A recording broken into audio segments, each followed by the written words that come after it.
The earth is creative.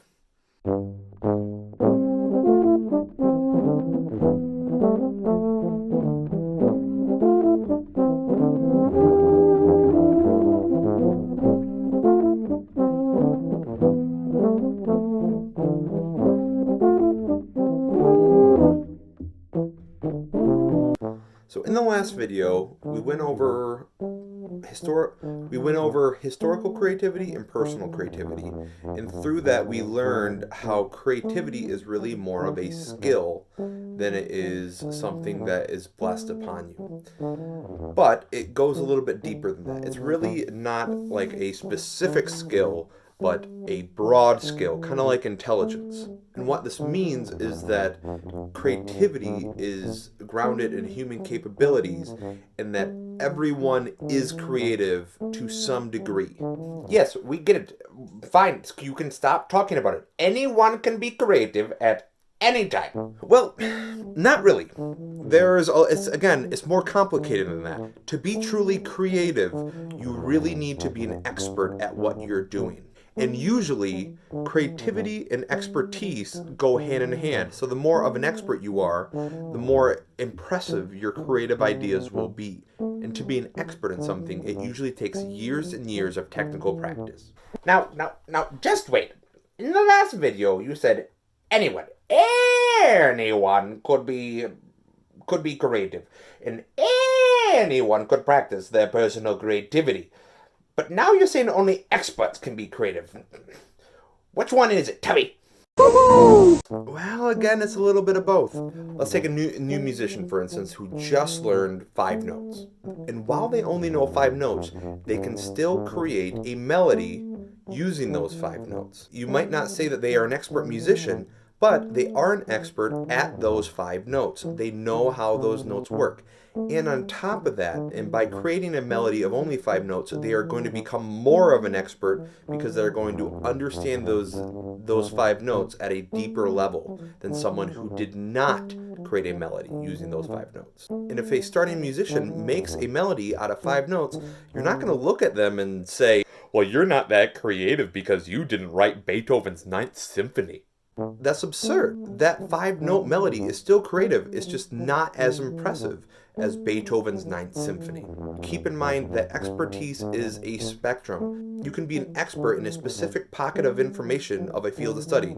For instance, I have a lot of knowledge in making a cup of pour-over coffee. And because of that, I can be creative in my recipes for brewing a cup of coffee.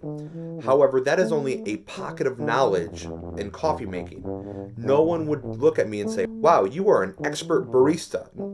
Because I'm not. I am only an expert in one specific area of coffee. Now, let's get back to why expertise is important in the creative process. In the creative process, you are using many cognitive skills like noticing, remembering, recognizing. And these are important because being creative naturally will lead you to transforming a field of study. For instance, again, music, poetry, art, engineering. And these fields of study are transformed through creativity because at its core, creative ideas need to be original. And if you look at the past 100 years, there are only so many original ideas that you can have before you start transforming the world around you. So let's unpack some of these skills like remembering, noticing, and recognizing. If you are an expert artist, you can look back at Picasso and notice how he transformed how we as people perceive the human body through cubism. Or if you look at Mozart, you can notice how he transformed the way we think harmonically.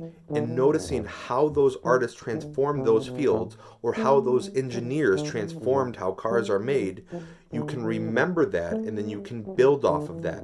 You can recognize what they did and you can build off of their successes and their failures.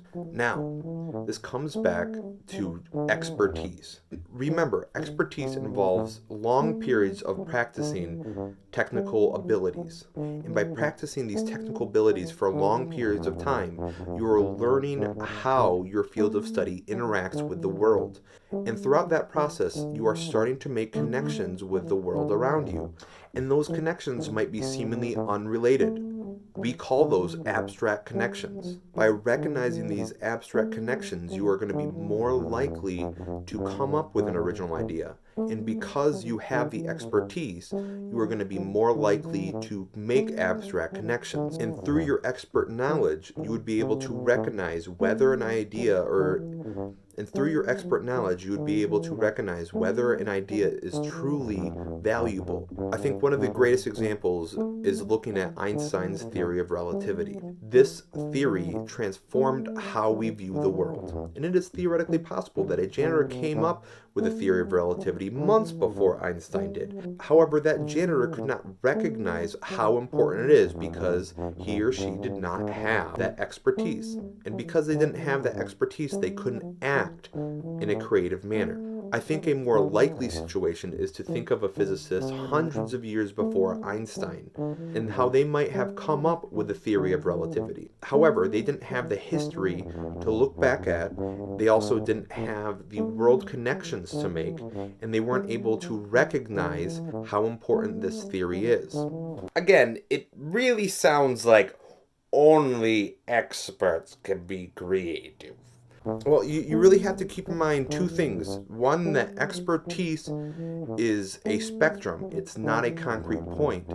And two, personal creativity is just as important as historical creativity. Now, when I say that expertise is a spectrum, keep in mind that novice musician that only knows 5 notes, they can still write a melody, they can still be creative in music.